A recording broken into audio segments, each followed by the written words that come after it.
Hi guys, Germany വന്നിട്ട് ആദ്യമായിട്ടാണ് ഒരു സിനിമ കാണാൻ വേണ്ടി പോകുന്നത്. അങ്ങനെ ഞങ്ങൾ വീട്ടിൽ നിന്നൊക്കെ ഇറങ്ങി മെല്ലെ സിനിമ തിയേറ്ററിൽ അങ്ങോട്ടേക്ക് പോയിട്ടോ.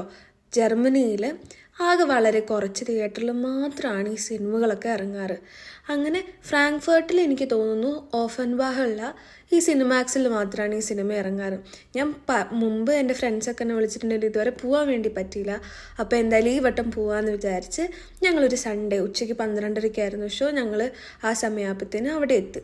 ഞങ്ങൾ നേരത്തെ ടിക്കറ്റ് എടുത്ത് വെച്ചായിരുന്നു കേട്ടോ. ഇവിടെയൊക്കെ എനിക്ക് തോന്നുന്നു സിനിമ ഇറങ്ങി ആകെ 1-2 ദിവസമാണത് ആ തിയേറ്ററിൽ ഉണ്ടാവുള്ളൂ. അതുപോലെ തന്നെ അത് വേഗം ബുക്കായി പോവുകയും ചെയ്യും. നമുക്ക് ടിക്കറ്റൊക്കെ നേരിട്ട് ചെന്നെടുക്കാമെന്ന് പറഞ്ഞാൽ നടക്കില്ല കേട്ടോ.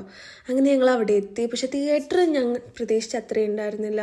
കാരണം നാട്ടിലെ പോലത്തെ ഒരു സ്ക്രീന് എനിക്ക് തോന്നി ഈ തിയേറ്ററിൻ്റെ മാത്രമാണ്. ഞാൻ വേറെ തിയേറ്ററിൽ പോയിട്ടില്ല. ഈ തിയേറ്ററിൽ എന്തായാലും സ്ക്രീൻ ഭയങ്കര അടുത്തായിരുന്നു. പിന്നെ എനിക്ക് തോന്നുന്നു സാധാ ഉള്ള അത്രയും സീറ്റിങ്സ് ഉണ്ടായിരുന്നില്ല എന്ന് തോന്നുന്നു. നിറയെ മലയാളികളായിരുന്നു കേട്ടോ. പിന്നെ പടം അടിപൊളിയായിരുന്നു. കുറേ നാളുകൂടി തിയേറ്ററിൽ പോയി കണ്ടതുകൊണ്ടാണോ അതോ കുറേ നാളുകൂടി ഒരു മലയാളം ഫിലിം ഇങ്ങനെ എല്ലാവരുടെയും കൂടെ കണ്ടുകൊണ്ടാണോ എന്നറിയില്ല. എല്ലാവർക്കും നാട്ടിൽ പോകാൻ വേണ്ടിയിട്ടുള്ള ആഗ്രഹമായിരുന്നു കേട്ടോ. നാട്ടിൽ പോകണം എന്നായിരുന്നു എല്ലാവരും പറയുന്നത്. അപ്പം ഞങ്ങൾ ആ വിഷമമൊക്കെ തീർക്കാൻ വേണ്ടിയിട്ട് അടുത്തുള്ളൊരു ഇന്ത്യൻ റെസ്റ്റോറൻറ്റിൽ വന്നു കേട്ടോ. രുചി റെസ്റ്റോറൻറ്റ്, ഹൗബാനോഫിൻ്റെ അടുത്തുള്ളൊരു റെസ്റ്റോറൻറ്റാണ്. ഞങ്ങളെല്ലാവരും കൂടി ഇവിടെ വന്ന് മെനു ഒക്കെ നോക്കി ഞങ്ങളെല്ലാവരും പല പല ഫുഡ് ഓർഡർ ചെയ്തു.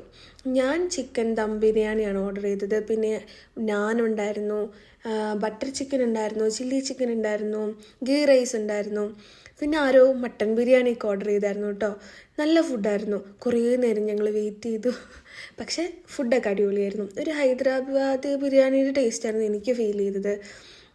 ഒരു ബിരിയാണിക്ക് എനിക്ക് തോന്നുന്നു 11 യൂറോ ആയിരുന്നു. അതിനുള്ളതുണ്ടായിരുന്നു കേട്ടോ. ഞാനും എൻ്റെ ഫ്രണ്ടും കൂടെ ഷെയർ ചെയ്യുക ചെയ്തത്. നന്നായി വയറ് നിറഞ്ഞായിരുന്നു. അങ്ങനെ ഞങ്ങൾ ഞായറാഴ്ച ആയതുകൊണ്ട് തന്നെ പള്ളിയിലേക്ക് വന്നു കേട്ടോ. പക്ഷെ ഞങ്ങൾ വന്നപ്പോഴത്തേനും കുർബാനയൊക്കെ തീർന്നായിരുന്നു. എങ്കിലും പള്ളിയിൽ കയറി പ്രാർത്ഥിച്ച് ഞങ്ങൾ അവിടെ നിന്ന് ഇറങ്ങിയപ്പോഴത്തേനും ഫുൾ ഇരുട്ടൊക്കെ ആയി. പിന്നെ ഞങ്ങൾ അവിടെ നിന്ന് കുറച്ച് കാഴ്ചകളൊക്കെ കണ്ട് മെല്ലെ വീട്ടിലേക്ക് പോയി. അപ്പോൾ ഇത്രയേ ഉള്ളൂ. ബൈ.